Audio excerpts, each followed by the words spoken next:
नमस्ते सबैलाई।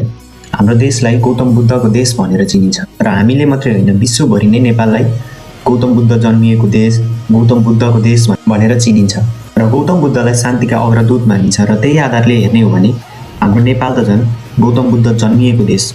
कति सुन्दर, कति शान्त हुनुपर्ने होइन।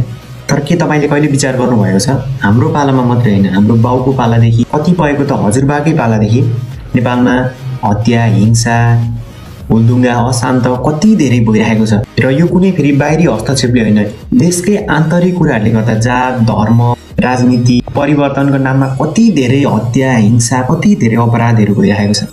हामी भन्न त भन्छौँ हामी गौतम बुद्धको देशमा जन्मिएको हो र विश्वले हामीलाई चिन्छ पनि हामी गौतम बुद्धको देशमा जन्मिएको हो भनेर। हामीले गर्व गर्नुपर्ने कुरा हो हामी गौतम बुद्ध जन्मिएको देशमा छौँ भनेर। तर त्यही देशभित्र बस्ने हामी कति धेरै अपराधले गाजिएको छौँ, कति धेरै हत्या हिंसाले गाजिएको छौँ, कति धेरै स्वार्थीपनले गाजिएको छ हाम्रो देश। हाम्रो इतिहासदेखि नै हेरेर ल्याउने हो भने के साँच्चै हामी बुद्ध जन्मेको देशमा बस्छौँ भन्न हामीले लायक बनाएको छ हाम्रो देशलाई? तपाईँले कहिले सोच्नु भएको छ यो? र अहिले त झन् मान्छेहरू यस्तो भइसक्यो कि कसैले सत्य कुरा गर्दैछ भने त्यो सत्य कुरा कसैले पत्याउँदैन। झुटो कुरा र भ्रमले त्यति धेरै गाजिसकेको छ क्या मान्छेलाई। मानिसहरूमा मानवता र सत्यता भन्ने अलिकति पनि छैन।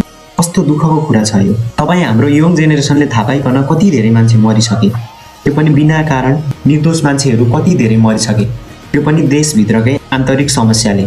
अनि हामीलाई संसारभरिबाट चिन्छन् कि गौतम बुद्धको देश, गौतम बुद्ध जन्मेको देश, शान्तिका अग्रदूत जन्मेको देश भनेर। तर के साँच्चै तपाईँले थाहा पाइकन इतिहास पढिकन हाम्रो देशमा कहिले शान्ति थियो र अहिले छ?